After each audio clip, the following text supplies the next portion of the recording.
Inshallah ta'ala, we're going to continue with 40 hadith by Imam Nawawi, rahimahullah, rahmatan wasi'ah. We left off on the third hadith by Imam Nawawi, and now we're going to do the third and the fourth hadith of Imam Nawawi today. But before we continue, what was the last hadith that we took? If anyone can remind me of the last hadith that we studied last week. You wasn't here. I wasn't either. You wasn't here. You was here. The hadith of who? What was it? Jibreel. Sure. We still on Jibreel? No, we finished it. We did half of it, and then we finished the rest. Okay. طيب inshallah ta'ala. The third hadith that Imam Nawawi he collects is the hadith of Ibn Umar radiyallahu ta'ala anhu. Now, the hadith of Ibn Umar, he quotes the same thing that's in the hadith of Jibreel, which is the 5 pillars of Islam. What are the 5 pillars of Islam? Buni Islam ala khams. Islam is built upon 5 pillars. What are they? Just give me one. Huh? Shahada. Salah, Zakat, Siyam, huh? Hajj. So my question now is, or rather the benefit of the third hadith stating the same thing as the second hadith. The benefit that we get here is that the third hadith, is the narrator is Ibn Umar. Ibn Umar, the son of Umar ibn Khattab. But the narrator of the second hadith was Umar ibn Khattab. The benefit that we get from this is the importance of teaching our children the religion. Because now we find in the third hadith, even though Ibn Umar, the son of Umar, narrates the same hadith of Islam is built upon 5, it shows that Umar al-Khattab taught his children the religion. So this is what shows the importance of even bringing our children to the classes so they can benefit as well, inshallah ta'ala. Because in one day after we're gone, we want our children to make dua for us, yes or no? Of course, as the Prophet sallallahu alaihi wasallam, he mentioned, إِذَا مَاتَ إِنسَانٌ قَطَعَ عَنْهُ عَمَلُهُ إِلَّا مِنْ ثَلَاثٍ. That when a person dies, all of his deeds are cut off except for 3 things. What are those 3 things? Does anyone know? Sadaqah Jariyah. Sadaqah Jariyah. What is Sadaqah Jariyah? It's a continuous good deed. A continuous good deed. A deed that just keep on giving. Yes. Alhamdulillah. What else? The Prophet said A righteous son. A righteous son. A righteous child. Now this also goes whether the child is a boy or girl. That a righteous child does what? Just a righteous child? That prays for the parent? That he prays for the parent. Alhamdulillah. What else? What is the third thing that after a person dies that will help the dead person? He says Sadaqah Jariyah, a deed just keep on giving, a good deed just keep on giving. Can you give me an example of that, Habib? Yes. Making a class that can be watched after you pass away. No, it is. Recording the classes, alhamdulillah. Yeah. Sorry, that's true. For example, after the brother passes, somebody can still watch the class. After I pass, somebody watches this class that I recorded. You know. What if Facebook? What if it finishes? Well, then. You know what's going on. Well, somebody has to get off my phone. Helping build the masjid. Help build the masjid. A deed they keep on giving. So we got an example of Sadaqah Jariyah, and we said now also a child that makes dua for you. So once again, the point is that the third hadith we find that Ibn Umar, he's the narrator of the hadith, and it shows that Umar al-Khattab took the time, despite his responsibilities. You know, Umar al-Khattab, he was the Khalifa after Abu Bakr. But yet, despite his responsibilities, he still taught his children the religion. And this is the importance why Imam Nawawi also reports the hadith of Ibn Umar right after the hadith of Umar bin Khattab radiyallahu ta'ala anhu. But what is the third thing as well? Was it something about useful knowledge? Useful knowledge is what? Ilm? What? Right? So knowledge that benefits the people. Knowledge that benefits the people. So therefore, from that, we also get 2 types of things. There's beneficial knowledge, there's no beneficial knowledge, right? There's knowledge, there's no benefit to it. Yes. How are we talking about beneficial knowledge? What is an example of beneficial knowledge? Imam Nawawi's 40 hadith. Imam Nawawi's 40 hadith. So yeah, anything else? Okay. Yes. Sort of. The Quran is beneficial knowledge. Quran, teaching the Quran. What else? Something that's beneficial knowledge in our religion.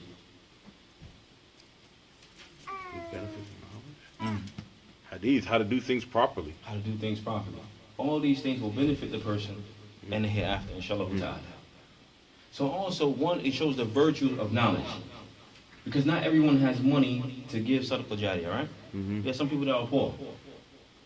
And also, you have some people, they don't have, or they're not blessed to have children. Some people don't have children.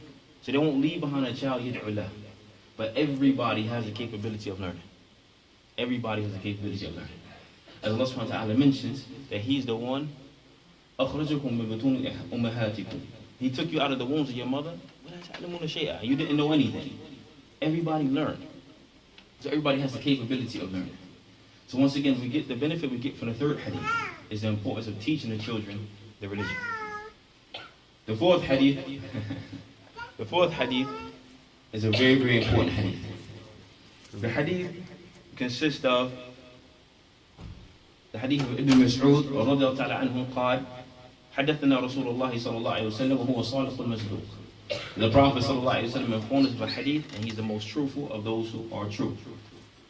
He says that the Prophet صلى الله عليه وسلم mentioned إن أحدكم يجمع خلقه في بطن أمه 40 يوما.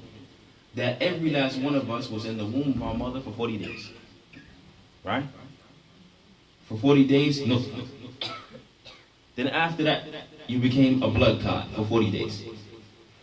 Then after that, a morsel of flesh. How many days we at so far? 120. 40, 40, 40. How many is that? Zayd. You too tired to do math? 120.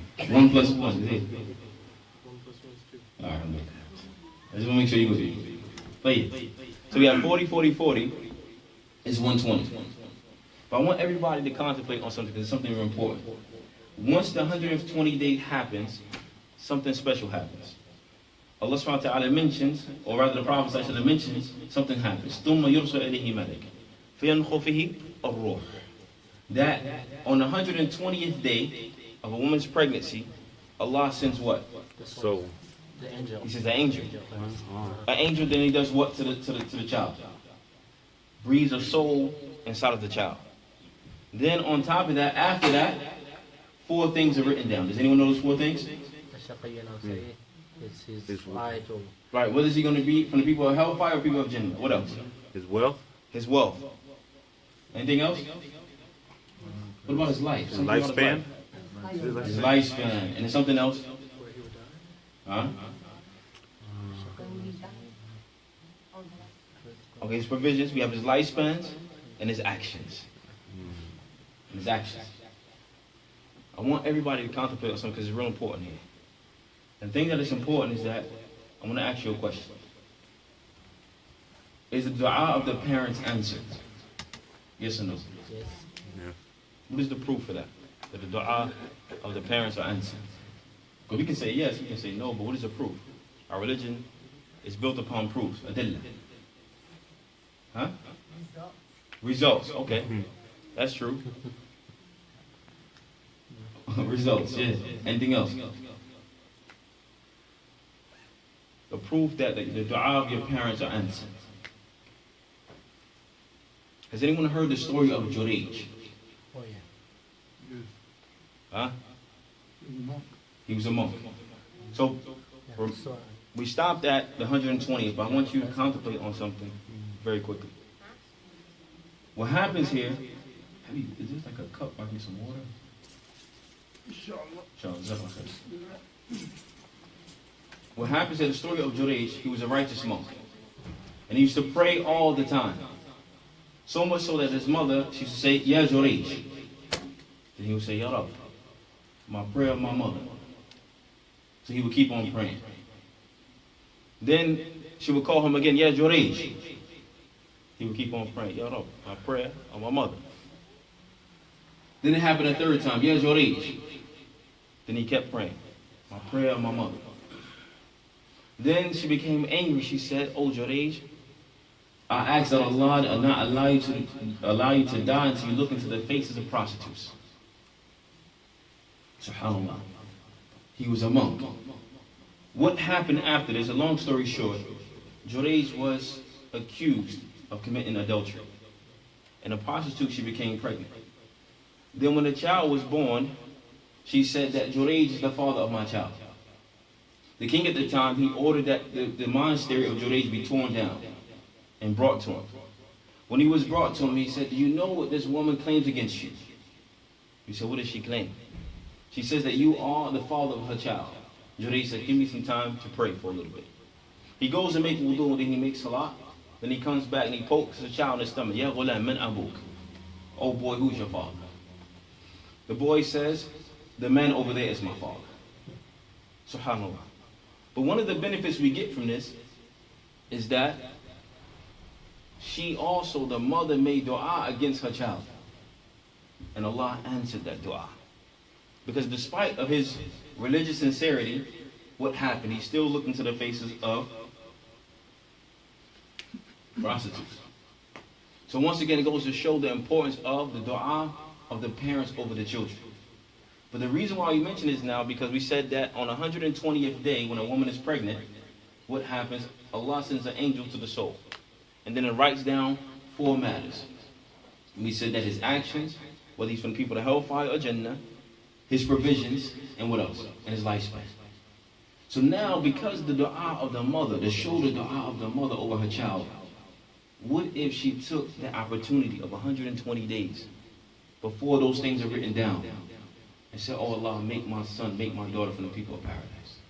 Would it be answered? Inshallah ta'ala. Oh Allah, give my child a long lifespan upon khair. Would it be answered? Inshallah ta'ala. If she takes the opportunity to make dua over her child before the child receives those 4 things. But a lot of us don't take care of that opportunity. So we quoted the hadith of Jurayj to show the importance of answering, to show the importance of dua of the parents over the children.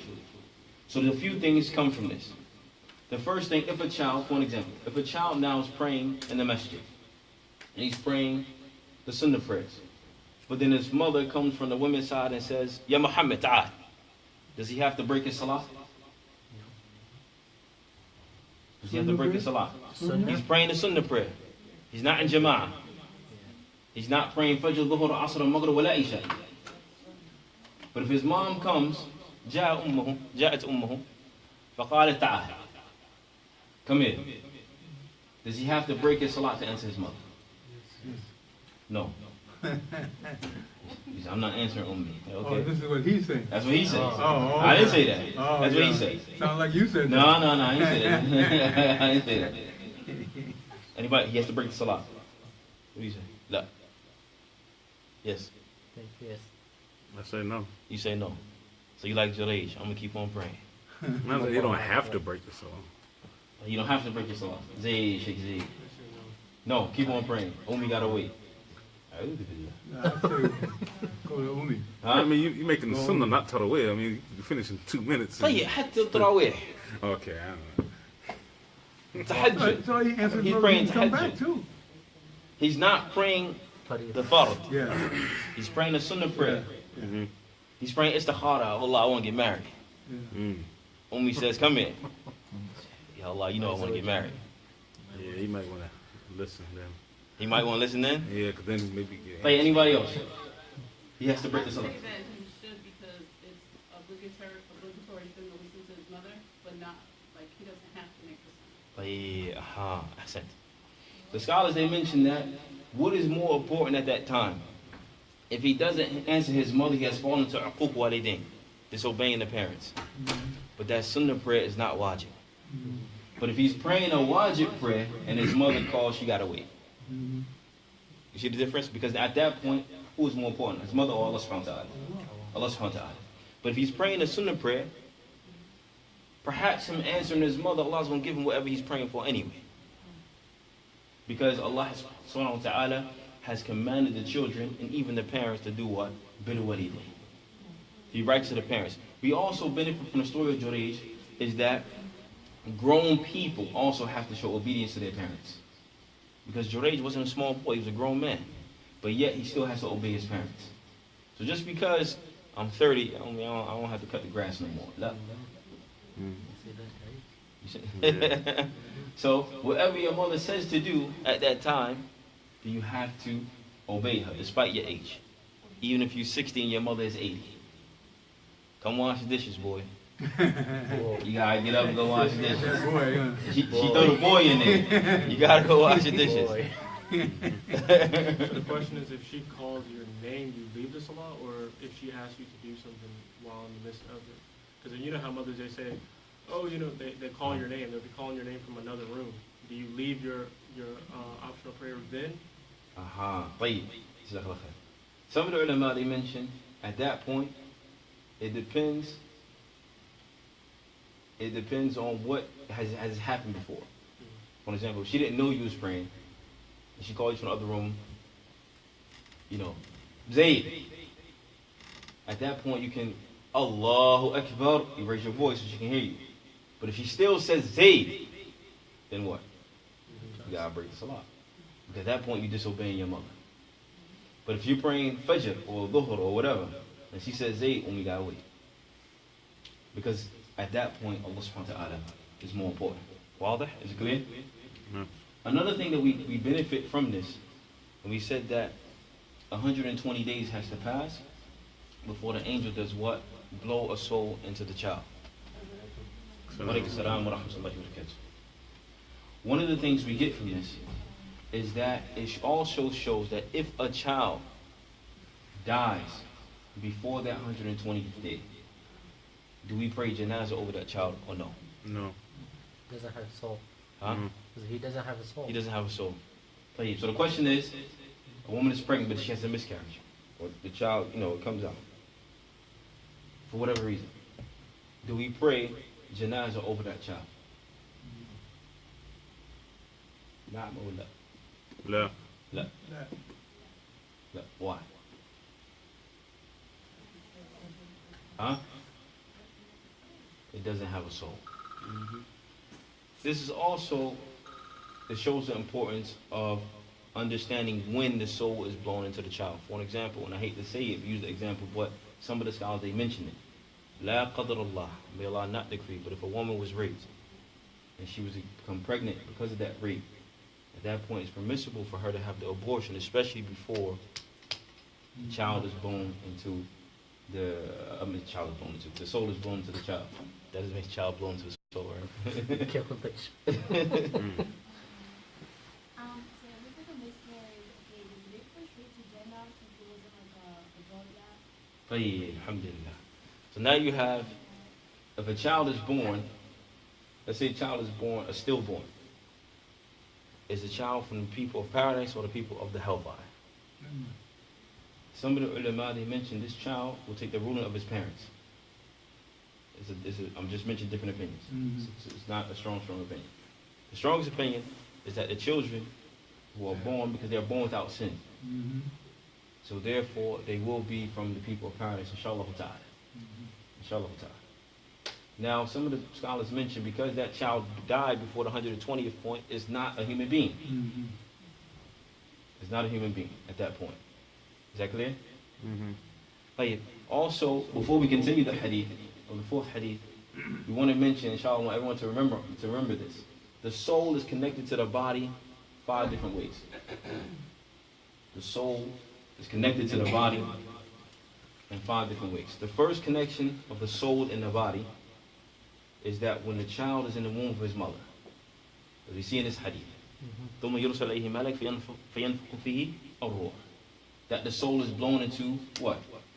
Into the child.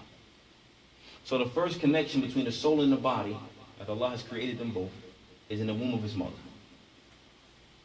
The second connection, خُرُوج مِنْهَا, when the child comes out of the mother. So the first connection with the soul and the body is together, is in the womb of the mother. The second time is when the soul comes out, or excuse me, when the child comes out. Then it's also what? Connected to the body. The third connection is what? When you're sleeping. When the soul leaves the body and returns back. Does the soul leave the body when you sleep? Yes. Yes or no? Huh? The soul leaves the body when the person sleeps, and Allah returns it back before the person wakes up. If Allah doesn't return it back, inna lillahi wa inna ilayhi raji'un. Alright, to Allah we belong, to Him we return. So sleeping is a third connection between the soul and the body. The fourth connection, You die. maut, when you die. The soul is taken and removed from the body. And the barzakh is what? The barzakh, what happens? Back to the body. Goes back to the body for questioning. Of Munka indicated. The what Subhanallah. does? Of questioning. Oh, you said the barzakh? The barzakh. It's called the barzakh. The life of the grave. Oh, That life is called the barzakh. okay. Right? Now barzakh actually in Arabic it means like a partitioner. Okay. Like a barrier. Person can't go back. This is why also the scholars of Islam, they mention that once the soul is created lil abad. It's created forever. Once the soul is created. It's in the womb of its mother, when it comes out, sleeping, and when you die. The proof of this is also Allah subhanahu wa ta'ala mentions حَتَّى إِذَا جَاءَ أَحَدُهُمْ الْمَوْتُ قَالَ رَبِّي إِرْجِعُونِ. That when death comes to one of them, the soul says, "Well, oh my Lord, return me back." So also in the grave, and then finally in the akhirah, and the hereafter, where the soul and the body is together, إِمَّا فِي الْجَنَّةِ وَإِمَّا فِي النَّارِ, either in paradise or in the hellfire. وَإِيَاذُ بِاللَّهِ. May Allah protect us all from that. We want to mention from here, we want to mention a few different things. One of the things we want to mention, we said that the soul returns back to the body in the grave. But not everyone's body reaches the grave. Does he escape questioning? No. Person dies drowning, he's never buried. Person's eaten by a lion, his body never reaches the grave. Is he questioned? Yes. Huh? Yes. You sure? I'm positive. You positive? La shak wa la rayb. Without a doubt. Ain't no doubt about it. Everybody's going to be questioned. Everybody's gonna be questioned. I don't know because I'm gonna actually, his brother Habib read it in the hadith one morning that the person who died by drowning. Oh, Habib, she will use Habib against you. Person died. Anyone acknowledge that remember that it said that the person who dies from drowning or hellfire, or not from hellfire, from fire, that they're purified. You're down to death of a martyr. Yeah, the death of the martyr is what they would question. Habib, you sure? Doesn't mean that he's not being No, questioned. I It's mean, not I'm being just saying, questioned. I just was referencing that. I remember him reading Yeah, it. that means that, He said gender is either way. assured for him, but it doesn't mean he skipped the questioning. You have to bring me something else to show that he skipped the questioning. So once again, a person dies. He's died drowning. His body, no, they lost in the sea. Never found his body. Does he escape questioning? Habib, what you said? What you got? Back up a little bit now. You gonna back up a little bit? A little bit, yeah. Not too far, but a little bit. Oh yeah. Habib, what you got? I'm gonna say he's still questioned. He's still questioning. Yeah. Sheikh Khalid? He's still questioning. Sheikh? I don't know. We don't know either. We don't know either. No, you think that, I don't know. Sheikh Zaid, Say yes, he's still questioning. Tayyib. The person is still questioned despite no matter how he dies. The soul, The soul will be questioned. not the body. But not the body, obviously, because the body maybe eaten by a lion or whatever. But the soul will be questioned. If the body and the soul reaches the grave, both of them are questioned. Even adab and qabr.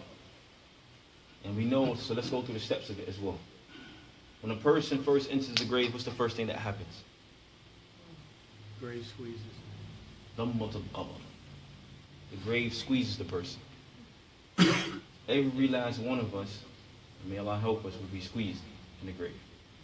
There's no escaping it. As the Prophet ﷺ mentioned about Sa'd bin Mu'adh, that had anyone escaped the squeezing of the grave, it would have been Sa'd bin Mu'adh. And what's the importance of that? Because we just read the hadith, but we don't reflect on it. Who was Sa'd bin Mu'adh? Why would the Prophet ﷺ say, had anyone escaped the squeezing of the grave, it would have been Sa'd bin Mu'adh? So Sa'd bin Mu'adh had to be someone special. So does anyone know anything about Sa'd bin Mu'adh? Anyone? He says Sa'ad ibn Mu'adh. Mu'adh ibn Jabal? Not Mu'adh bin Jabal. Oh. Sa'ad. Yeah, I know, but. No, he wasn't that wasn't his father. Yeah, okay. Yeah. No. Ibn Mu'adh. Sa'ad bin Mu'adh is said in the hadith of Sahih Bukhari, just to show you from the benefits, or from the virtue of Sa'ad bin Mu'adh, that when Sa'ad bin Mu'adh died, اهتز عرش الرحمن, that the throne of Allah subhanahu wa ta'ala shook. How beloved Sa'ad bin Mu'adh was to Allah subhanahu wa ta'ala. Also, after that, is mentioned that 70,000 angels who never descended before came down to pray over the funeral of Sa'ad bin Mu'adh. Who never ever descended before, they came down to attend his janazah. But yet the Prophet ﷺ mentioned, had anyone escaped it, it would have been who? It would have been him. But no one will escape. That's the reality. All of us will be squeezed once we're placed inside of the grave. Also, another benefit about Sa'ad bin Mu'adh, radiyallahu ta'ala anhu, Sa'ad bin Mu'adh, he was only Muslim for 6 years. He accepted Islam at 30 and he died at 36. One of the benefits we get from that is it doesn't matter how long a person has been Muslim. It is your dedication to Allah subhanahu wa ta'ala that matters. A person can be, and we'll see at the end of the hadith, and we'll get to it, we have until 8:40, 8:45 hadith? Yeah, Salah is, I think it's About 8:40. 8:40, we stop at 8:40? Prayer 8:45. طيب. So one of the things we'll see at the end of the hadith is that what matters is how you end. Doesn't matter how long you've been Muslim, or whatever the case may be. A lot of people have been Muslim for a long period of time, and right before they die, they have left Islam. Some people have been Muslim for a short period of time, and then died, and have received Jannah. As we know in one hadith, the Prophet ﷺ mentioned about a companion who did not pray one salah, because he accepted Islam the day of the battle. The day of the battle, once he accepted Islam, he died. The Prophet ﷺ mentioned, Amilu qaleel wa ujra kathir. He only did a very small action, but his reward is tremendous. But we say this in regards to Sa'ad bin Mu'adh, that no matter, it doesn't matter how long a person been Muslim, is your dedication. Sa'ad bin Mu'adh was only Muslim for 6 years, but 70,000 angels prayed over his funeral. The throne of Allah subhanahu wa ta'ala shook as well. Akid, he was beloved to Allah subhanahu wa ta'ala, and he was a companion of the Prophet sallallahu alaihi wasallam. But yet he was still squeezed in his grave. After the squeezing in the grave, what happens? After the person is released. The questioning from who? Two angels. What are their names? Munkar and Nakir. You trying to really Munkar and Nakir. Munkar and Nakir. But the question now is, how is that squeezing for the person?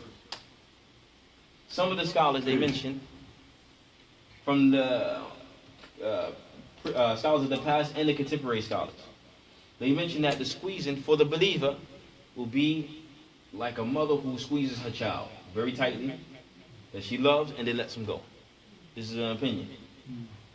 Because they said the importance of the squeezing is that the person, we're created from what? From the earth. And then when you return back to it, the earth is accepting you back. This is what some of the scholars mention. The reason why a person will be squeezed. Some of the scholars mention for the non-believer, this person will be smashed until their ribs are stacked on top of each other. And then once it is released, then the questioning will happen. What are the questions in the grave? All this goes back to starting from pregnancy. The hadith is talking about the stages of life. However, once the questioning happens, what are the 3 questions in the grave? Huh? Who's your Lord? Who's your prophet? Huh? What is your religion? There's a hadith, and some of the scholars they mentioned that this hadith is da'if. Not this one about the 3. Some of them mention there's another hadith where a 4th question is, and how did you know that? How did you know that? The person will mention, قَرَأْتُ كِتَابَ اللَّهُ وَأَمَنْتُ بِهِ. I read the book of Allah and I believed in it. Even if that hadith about the 4th question is da'if, it also goes to show the importance of what a person is learning what? Their religion. And it also shows the importance because even if we say, khalas, we all agree that there's 3 questions. But a person who says, la adri, I don't know. I heard the people say something, so I just said it. One of the things we get from this hadith that the scholars mention, it is not permissible for a person to be a yes man in the religion. If a sister says to her sister, oh, there's a hadith, well, this, that, and the third, and she just accepts it. No, where's the proof? Our religion is built upon proof. For brother, if I say something, I don't want anyone to accept something from me without asking me for proof. Our religion is built upon adillah. We don't accept anything in the deen, no matter who it is, without proof. Because the severe of the hereafter, our soul, our salvation is more important than me offending you, asking you for proof. Also, we find in Surah Al-Baqarah, with Ibrahim, alayhi salam, he asks Allah subhanahu wa ta'ala, أريني كيف تحيي الموت إيش الآية؟ Show me how to bring life to the dead. So Allah subhanahu wa ta'ala mentions, do you doubt? He says, no. I just want my heart to be what? I just want to be satisfied. كيف تحيي الموتى فقالوا لا تؤمن قال بلى ولكن يطمئن قلبي. He said, of course I believe, I just want my heart to be what? I just want tranquility. If Ibrahim alayhi salam can ask his Lord for proof, I can ask you for your proof. So anything in our deen, if I teach you something, don't accept it if I don't give you proof. I'm telling you that now. If I forget to mention the proof, stop me. Sheikh, what's the proof of that? Because our religion is more important than anything. Huh?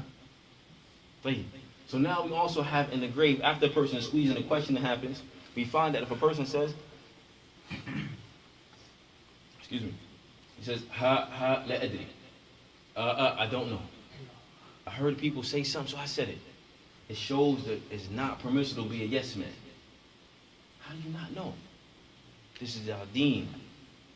Another thing about this, what is the point of saying Shaykh Islam bin Taymiyyah, he mentions someone who says is like, he has an answer in his head, but he's afraid to say it.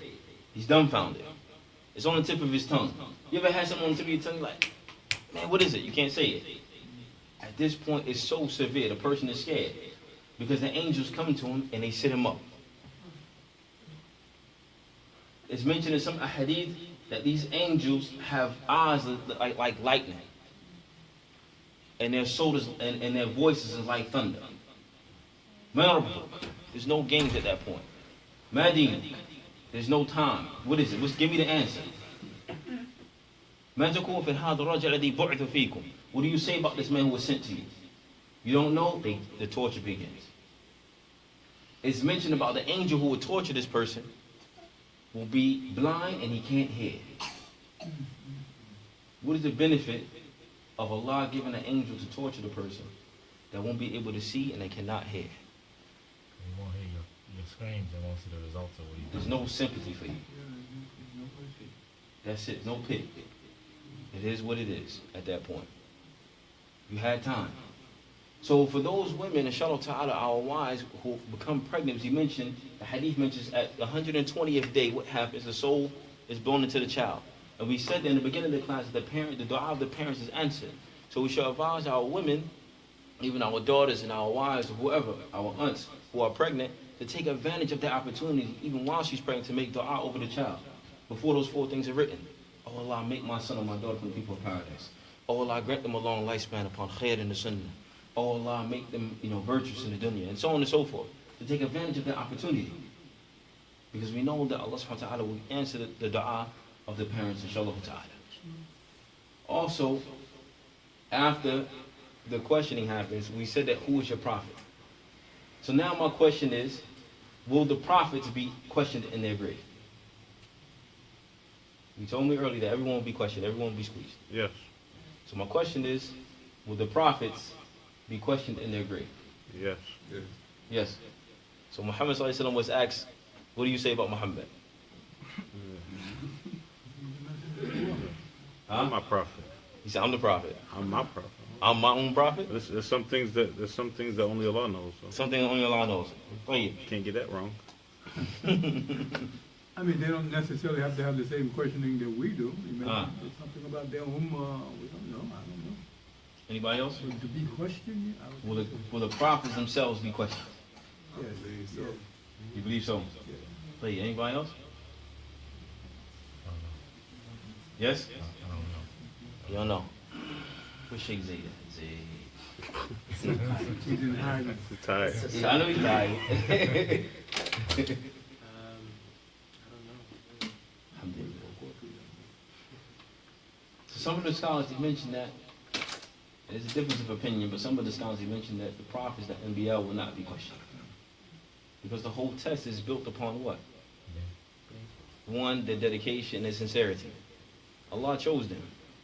Not only that, the question is based upon them. Who is your prophet? He is the prophet. So based upon this, some of the scholars mentioned that the prophets are excused. There are a few people who will escape the torture and the questioning of the grave. And the questioning. And the questioning. But wow, what are you talking about? I want everybody to ask me, what's your proof? Yeah, I was about to ask that. He's about to ask that, alhamdulillah. So you saying the prophets won't get squeezed either? I ain't say that. All right. I ain't say that. So I ain't say okay. that. I ain't say that. Don't put I'm words in my listening. mouth. I'm listening. But you said they. Listen, everybody some said they dies, may not yeah. be I said questioned. some will not be questioned. Question. That's a He's gonna squeeze. explain it. He's gonna explain it. I'm going to explain it. So if we go back, when I said that, just bear with me for a second. We said the soul is connected to the body in what? How many ways? 5 What is the first way? in the womb, In the womb of the mother. What's the second way? giving birth. After the child gets birth. I'm sleeping. After the mother gets birth. All right, after the mother gets birth. Next one. They die. Sleep. Oh, sleep, yeah, sleep. Sleep. Hold up, Sheikh. Okay. You just rush straight to death. Yeah, get over it. Get to sleep. Sleep. All right, sleep is like dying, right? Mhm. Okay, and then death, Uh-huh. and then Question. paradise. So we have some hadith, right? We have some hadith that the martyr, after he dies, is what? Straight to Jannah. Straight to Jannah. So the exception, we know that some people who will skip the question in the grave will be from them, Okay, the shuhada, all right. right? I got it at that one? You got that one. I got it out. All right, alhamdulillah. All right, so we have some of the martyrs that will skip the question in the grave, and they will be placed in Jannah. What about the companion they're promised by Jannah? Uh-huh. What about the companion they're promised the Jannah to enter? Ashra al-Bashirin? Uh-huh. Ah. They're more than Aisha. Huh? Once they get there, it's a free question. They're more than Aisha. I'm going to get to that, alhamdulillah. So now my question is this. We know there's two types, all right, I'm going to just say it instead of asking the question. There's two types of entering Jannah. You have the dukhul al-juz'i and you have the dukhul al-tam. What is the difference between the two? You have a partial entrance. And what do I mean by that is that when the martyrs die, they are in what? The bellies of what? Of birds inside of paradise. And they enjoy the pleasures of paradise. Tayyib? This is an interest into Jannah. But as for when we said a complete interest in Jannah is after Yawm al-Qiyamah, where the soul and the body will enter paradise. You understand the difference? So now when we read the hadith, when we talk about this person was granted paradise, if you die this way, he's a martyr, he's granted paradise, such and such, it does not necessarily mean that soul and body is in Jannah. Faqat al-ruh, just the soul, in the bellies of the birds, as we mentioned in the hadith. However, the full entrance into Jannah will be on what day? On Yawm al-Qiyamah, the soul and the body together. And the first person who enters Jannah is who? Huh? Bilal. Yeah. Bilal, Tayyib. Why do you say that? Because he is the hold the rope of the horse for the Nabi Karim Sallallahu Alaihi Wasallam. He pulled the what? He hold the rope. He hold the rope. Okay, I thought you was going to mention the hadith where the Prophet ﷺ mentioned, Bilal, I heard your footsteps ahead of me in paradise. Tayyib. But that does not necessarily mean that Bilal entered paradise first. It doesn't mean that Bilal radiallahu ta'ala anhu entered paradise first. So we know that the first person to enter paradise, we said, will be Muhammad sallallahu alaihi wasallam. And we know this is from the hadith because the Prophet ﷺ, once people are granted Jannah and they're entering Jannah, the doors of paradise will be closed as is mentioned in Surah Zumar. And then the tafsir of that ayah is that the Prophet ﷺ, طرق على بابه, he will knock on the door of paradise. فقال Ridwan. Who is Ridwan? The gatekeeper of paradise. من أنت? Who are you? فقال أنا محمد. I'm Muhammad. The angel will say, I have been commanded to not open this door except for who? Except for you. And then it will be open. So therefore Muhammad ﷺ will be the first person to enter paradise. But let's take a step back into the hadith. We said that ثُمَّ يُرْسَلْ إِلَيْهِ مَلَكٌ فَيَنْخُ فِيهِ الرُّوحِ. That on the 120th day, the soul will be, Allah will send an angel to the body, to the womb of the mother, and the soul will be blown into the child. Then 4 things are written down. We went over those 4 things. Now, the Prophet ﷺ, he mentioned something. إِنَّ أَحْدَكُمْ لِيَعْمَ بِعَمْلِ أَهْلَ جَنَّةٍ حَتَّى مَا يَكُونُ بَيْنَهُ وَبَيْنَهَا إِلَّا ذِرَاعٌ فَيَسْبِقُ عَلَيْهِ الْكِتَابُ فَيَعْمَلُ بِعَمْلِ أَهْلِ النَّارِ فَيَدْخُلُهَا. Subhanallah. He says that, indeed, one of you will behave like the people of paradise until between you and it is an arm span. It does not mean between you and paradise is an arm span, because no one, not even Muhammad ﷺ, will be able to gain Jannah by his actions alone. No one. The only way a person can gain Jannah is by the mercy of Allah subhanahu wa ta'ala. That is it. Hatta Nabi, even the Prophet. So the understanding, so what is the understanding? He said you would do acts of the people in Paris until you are arm span away from it. Meaning an arm span away from your death. Until you are so close to your death, then what? فَيَسْبَقُ عَلَيْهِ الْكِتَابِ. And then that which has been written for him will overtake him. Then he will behave like the people of hellfire until he enters it. One of the benefits we get from this, brothers and sisters, is that to never lose hope. What do I mean by that? Because at the end of the hadith, the Prophet he said the same thing but the other way around. That a person will behave like the people of the hellfire until he's an arm span away from it, meaning his death, until what's written over him will overtake him, and he will behave like the people of paradise, and he will enter paradise.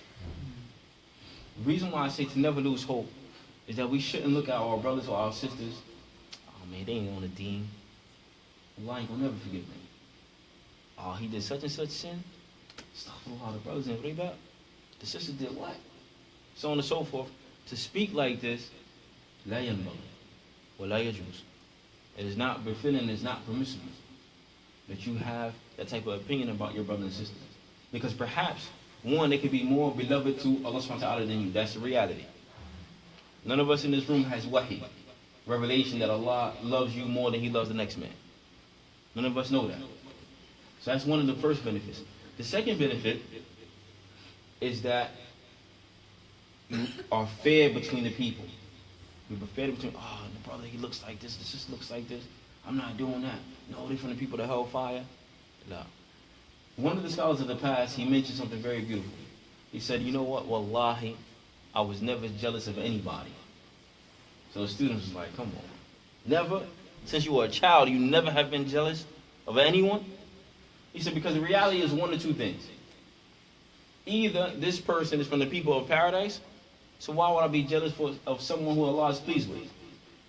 Or the reality is the person is going to hell, and why would I be jealous of someone going to hell anyway? So as long as I have that in my head, I don't need to be jealous of anyone. So what? The brother got a better car than me. Either you're the people of paradise or Jannah. A paradise or hellfire. Now it doesn't mean anyone got a better car and you're going to hell. Right? So I look, man, that brother going to hell. I don't know what you're talking about. Alright? So don't do that. However, you have to be balanced. But the point is, it goes to show you that even if, for an example, no matter what sin you have done in the past, to never lose hope. Every last one in this room is sinners, including myself. That's the reality. Some of our sins differ from person to person. But as the scholars of the past used to say, don't look at the smallness of the sin, but look at the greatness of the one you're disobeying. Meaning Allah subhanahu wa ta'ala. Some of us we say that. So some of us we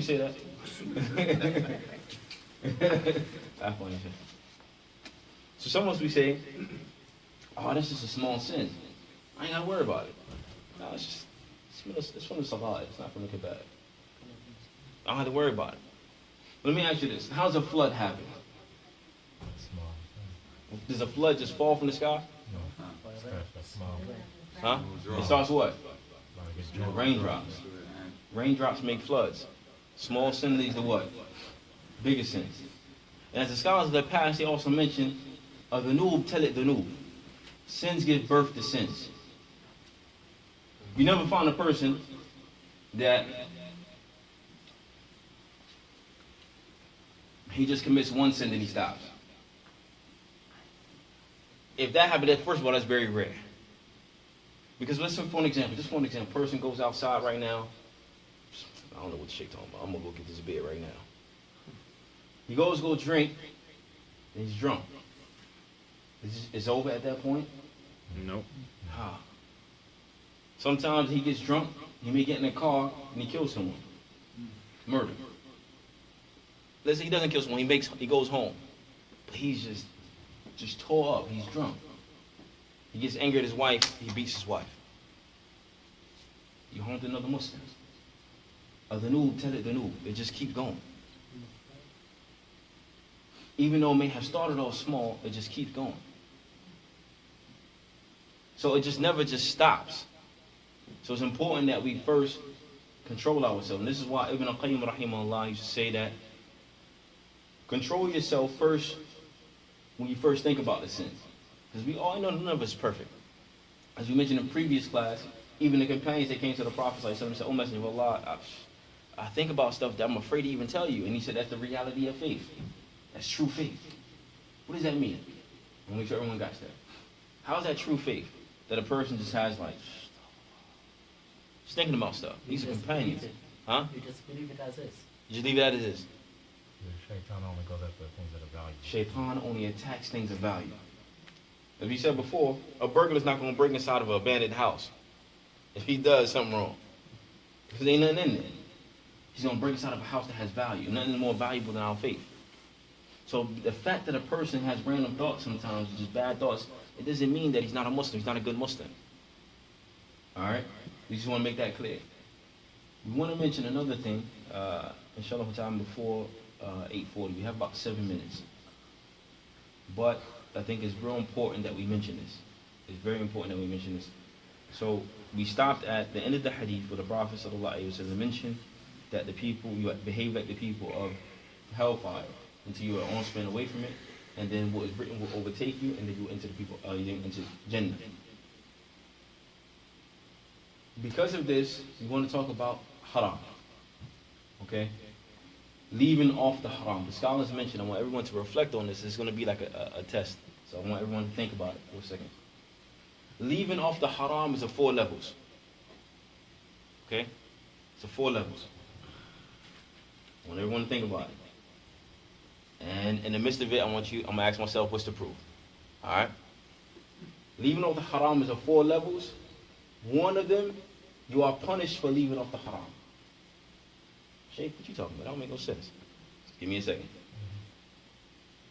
Another form of leaving off the haram, two of them you are punished for leaving them off. And a third one, you're not punished or you're not rewarded for it. And then the last level, you are rewarded from Allah for leaving off the haram. Now we're going to explain. The first level from leaving off the haram, if a person wanted to do something, but something else stopped him. He did not stop himself, or she did not stop herself. Even though outwardly it looked like they left off the haram, they are still sinful with Allah subhanahu wa ta'ala. What is the proof of this? The Prophet sallallahu alayhi wa sallam mentioned, إِذَا تَقَى مُسْلِمَيْن بِسَيْفَيْهِمَا فَقَاتِلُ وَمَقْتُولٌ فِي النَّارِ قال يا رسول الله هذا قاذف ما بال المقتول لأنه كان حريصا على قتل صاحبه. The Prophet ﷺ mentioned that when 2 Muslims meet with their swords, the killer and the one who was killed are both where? In the hellfire. They said, we understand the killer, but what about the one that was killed? He said, well, he had the intention to kill his brother. The only thing that happened is what? His brother beat him to the punch. So outwardly, he didn't do what? He didn't commit murder. But he wanted to. But he left it off, but still he's held accountable with Allah subhanahu wa ta'ala. A better example that's more tangible. An example. I hate to use an example, but it's a reality. Let's say one of the shabab is looking at his phone. He's looking at something he ain't supposed to be looking at. She's going through everything. But then the battery dies. Dang. Picture is uploaded. Is he still sinful with Allah? Yes. Why? But he stopped looking at it. He had to. But he had to. He didn't stop himself, something else stopped him. If he had 2 more %, it was it. Right? Extended battery. Yeah, extended battery still alive. So now something else stopped him. So we understand the first example where he left off the haram but he's still sinful. Right? Or better yet, a person he sees a woman coming out of the bank with a whole bunch of money. He's thought, man, I'm gonna rob her. But as soon as he turns the corner, he sees a cop right there, so he stops. Is he sinful with Allah? Yeah. But he stopped. He didn't rob her. Yeah. If that cop wasn't there, it was over. So he's sinful with Allah subhanahu wa ta'ala. But he gets the sin كَأَنَّهُ فَاعِلْ, as if he did it. There's a difference. He gets the sin as if he did it. Maybe the punishment won't be the same. We want to show that difference. But he gets the sin as if he did it. Another example, which I'm going to speak for time. The second example, when he leaves off the haram, but he's still sinful. We understand the first example, right? The second example is that he leaves off the haram, however, he still has the evil intention to do so. The only thing that stops, he don't have the means to do it. So he's sinful upon his intention, right? But he's not sinful as if he did it. There's a difference. And you may say, well, Sheikh, you just said everyone has bad thoughts. There's a difference between someone who has just bad thoughts and someone who's planning in their head. It's a totally different thing. The only thing that stops him, for an example, a person just sits here and thinks all day. And sometimes to get the example to make it more tangible. Some of our youth, sometimes we feel like we watch the celebrities on TV. They say, man, if I had money like so-and-so, I'd be doing the same stuff. Right? Let's be real. So because it's not just a random thought now, he desires it. She desires. If I had the opportunity to just meet so-and-so, oh man, he's handsome. She's pretty. If I only had the opportunity, the person gets to sin based upon their intention, even though they outwardly didn't do it. Because now he tajawuz al-had. It's not just a random thought, he's planning. Man, listen. He got it all up in here. So we understand that one, right? Mm-hmm. The third example, the person leaves off the haram, but he doesn't get a sin or a reward for it. What's an example? Shaykh Uthaymeen, rahimahullah, he gives an example himself. He says in Saudi Arabia, has anyone been to Saudi Arabia? Or any Muslim land? For the most part. And let's use Saudi Arabia as an example. Can you go to the store, can you leave out from the Kaaba or from the Prophet's Mosque, go to the store and buy a Budweiser? No, ever. So in that country, as Shaykh Uthaymeen himself, he mentioned, who's from Saudi Arabia, they do not get rewarded for not drinking khamr because it's not your condition. So you have no choice but to what? To leave it off. The test is not even there. So if a person does not even have that test, yes, he has to leave it off, but he's not rewarded or punished for it because it's not a test for him. Is that understood? So he's not rewarded, nor is he not punished. The last example where a person is rewarded for leaving off the haram is only if he truly does it for Allah subhanahu wa ta'ala. If we only do it. So we go back to the example with the young kid. He's looking at his phone, he got 1% left. He's like, man. Got 1% before it dies. He says, you know what? Stop. He puts it in his pocket, then the phone dies. Is he sinful with Allah subhanahu wa ta'ala? No? But he was looking at the picture. He stopped. Why did he stop? On his own. He stopped on his own. And he did it for Allah subhanahu wa ta'ala. So all he has to do now is just shut Allah.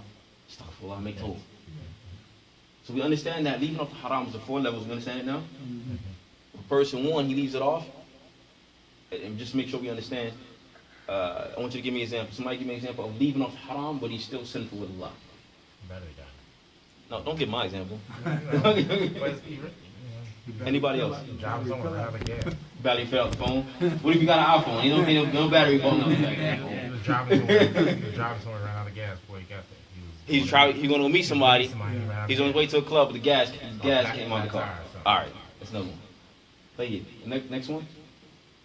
Aisha, the talker.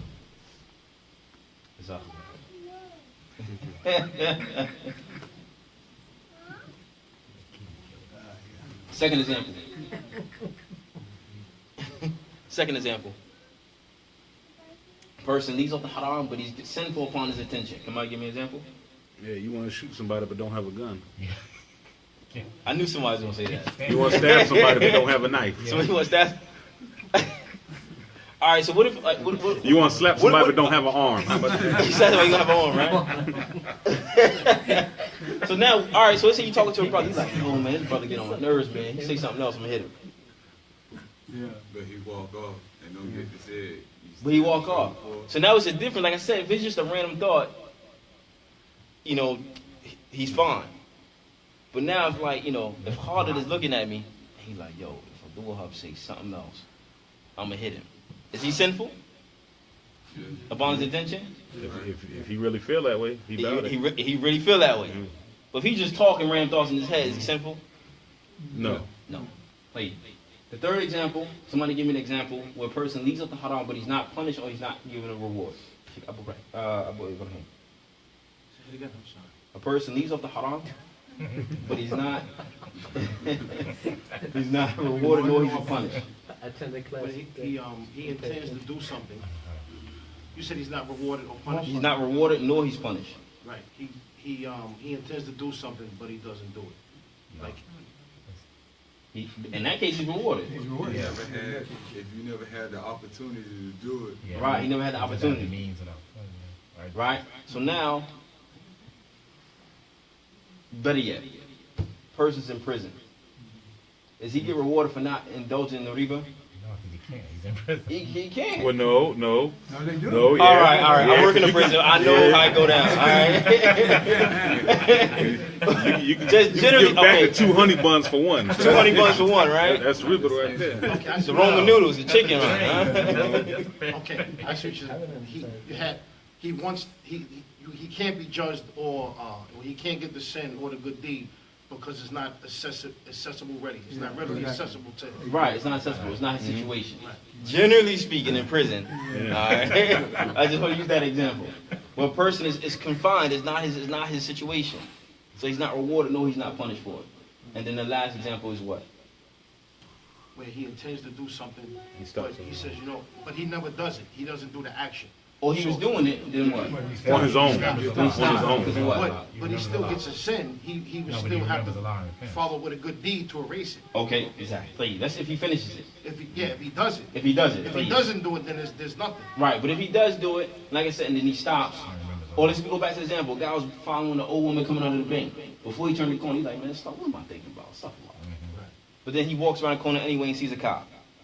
Is he rewarded? Yeah. Because he stopped for who? Stopped for Allah subhanahu wa ta'ala. If he had took 2 more feet and saw that cop, he was sinful. Is that understood? Yeah. Inshallah, we stop with that. Inshallah ta'ala. Subhanahu wa hamdika ashhadu an la ilaha illa anta astaghfiruka wa atubu ilayk.